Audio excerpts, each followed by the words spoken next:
બહુચર્ચિત કીર્તિ પટેલ ઉપર વધુ એક ગુનો નોંધાયો છે। વૃદ્ધ દંપતીનો ફ્લેટ પચાવી પાડ્યાનો ગંભીર આરોપ તેમની પર લગાવવામાં આવ્યો છે। સમગ્ર કેસની તપાસ એસીપી કક્ષાના અધિકારીને સોંપાઈ છે। કીર્તિ પટેલ નામની એક છોકરી હતી, એને કોઈ ગામમાં મકાન આપતું નથી। શું હું હેરાન છું ને એ મકાન ખાલી કરતી નથી? હું 2019 થી હેરાન છું અને એના પાસે તો મારી બહેરી મારા છોકરા બધા હેરાન છે। બેન એ વખત તો 3 જણા રહેતા હતા, એમાં એક બનાવ બની ગયો મારા મારીનો કીર્તિબેન ના તરફથી। તો એમાં મેં કહી દીધું તું રમેશભાઈ અને કીર્તિબેન આ રીતે કરો છો તો મારે તમારે મકાન આપવાનું થતું નથી, તમારે ખાલી કરી દેવાનું। એટલે એને મારું મકાન ખાલી નહીં કર્યું, પછી તો એ ભાડું એ મને આજ સુધી નથી આપ્યું।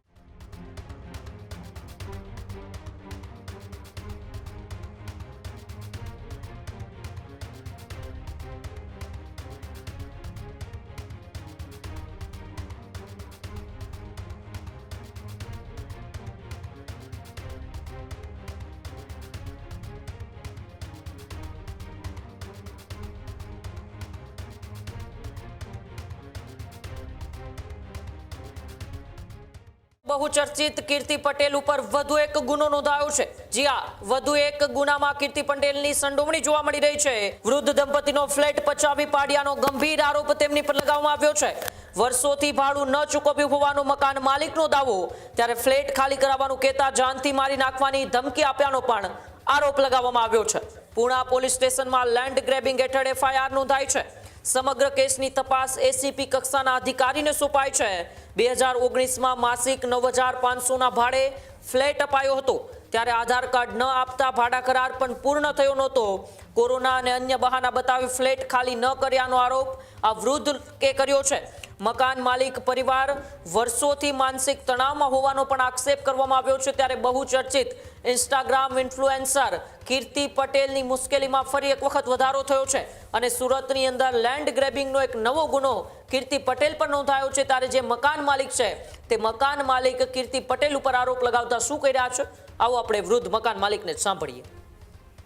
મારું નામ કીર્તિભાઈ ઈશ્વરદાસ પટેલ। કીર્તિ પટેલ નામની એક છોકરી હતી, એને કોઈ ગામમાં મકાન આપતું નથી। શું હું હેરાન છું ને એ મકાન ખાલી કરતી નથી? હું 2019 થી હેરાન છું અને એના પાસે તો મારી બહેરી મારા છોકરા બધા હેરાન છે। બધા ટેન્શનમાં ઘર અમારું આખું ઘર અમે ટેન્શનમાં જ જીવીએ છીએ। પછી હું ત્યાં ગયો એટલે કીર્તિ પટેલ નામની એક છોકરી હતી અને એમને મેં એમ કીધું કે ભાઈ તમે એકલા રહેવાના હોય તો હું ભાડા મકાન આપતો નથી। તો કીર્તિબેને એમ કીધું કે હું મારા ભાભી અને મારા ભાઈ અને હું 3 જણા રહેવાના છીએ। મેં રમેશભાઈ જોડે વાત કરી કે દલાલ જોડે કે ભાઈ આ તમે ખાસ ધ્યાન રાખજો અને તમારી રીતે તમે જોઈને પછી આપજો। એટલે રમેશભાઈએ કીધું કે કોઈ વાંધો નહીં કીર્તિભાઈ, હું જોઈ લઈશ। બેન એ વખત તો 3 જણા રહેતા હતા, એમાં એક બનાવ બની ગયો મારા મારીનો કીર્તિબેન ના તરફથી। તો એમાં મેં કહી દીધું તું રમેશભાઈ અને કીર્તિબેન આ રીતે કરો છો તો મારે તમારે મકાન આપવાનું થતું નથી, તમારે ખાલી કરી દેવાનું। અને આપણે કઈ ભાડા કરાર કરવાની વાત કરી હતી, હજુ સુધી તમે મને કોઈ ડોક્યુમેન્ટ આપેલા નથી, એટલે તમે મકાન ખાલી કરી દો તમે। અને મારે કોઈ એકલી છોકરીઓ રહેતી હોય ને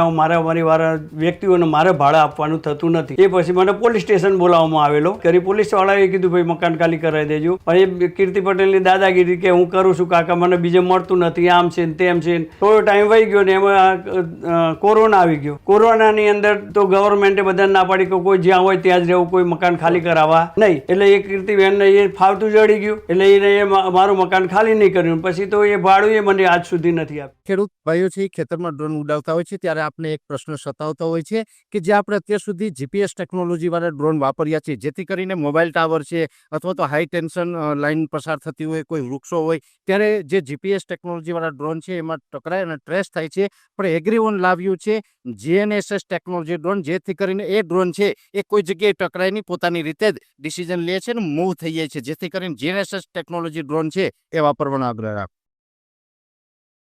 હજુ સુધી તમે અમારી ચેનલને સબસ્ક્રાઇબ નથી કરી તો અત્યારે જ ન્યૂઝરૂમ ગુજરાતને સબસ્ક્રાઇબ કરો, ફેસબુક અને ઇન્સ્ટાગ્રામ પર ફોલો કરો।